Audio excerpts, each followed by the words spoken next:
আসামিদেরকেরাম, আমাদের মাদ্রাসার উস্তাদগণ, অতএব আমরা সর্বপ্রথম এই মাদ্রাসা থেকে এবং সমস্ত জায়গায় আমরা শিক্ষা নিব। আমার চাকরি, আমার সর্বপ্রথম আমরা বাতিলের মোকাবেলা করতে গিয়ে আমাদের চাকরি, আমাদের সম্মান, আমাদের সব কিছু যদি বিসর্জন দিতে হয়, আমরা বাতিলের মোকাবেলা ছাড়ব না।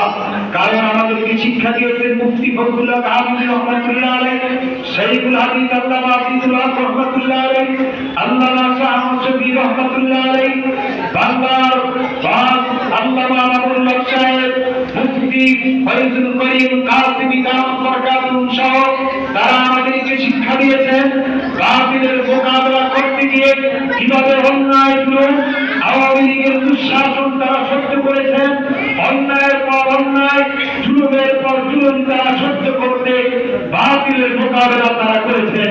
অতএব আমাদের সেই উত্তরসূরি আমাদেরই রয়েছেন মুফতি আলামিন সাহেব, মুফতি মুহাম্মদুল আমিনী, মাহমুদুর রহমান সাহেব সহ তারা আমাদের উত্তরসূরি।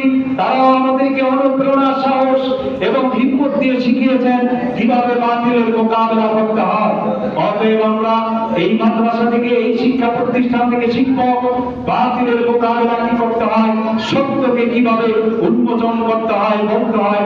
এই সাহস এবং হিম্মত আমরা যদি আমাদের জীবনের প্রত্যেকটা অধ্যায় বাস্তবায়ন করতে পারি, তাহলে সার্থক হবে আমাদের জীবন, সার্থক হবে এই হাজি মনিরুদ্দিন ব্যাপারী কওমি মাদ্রাসা।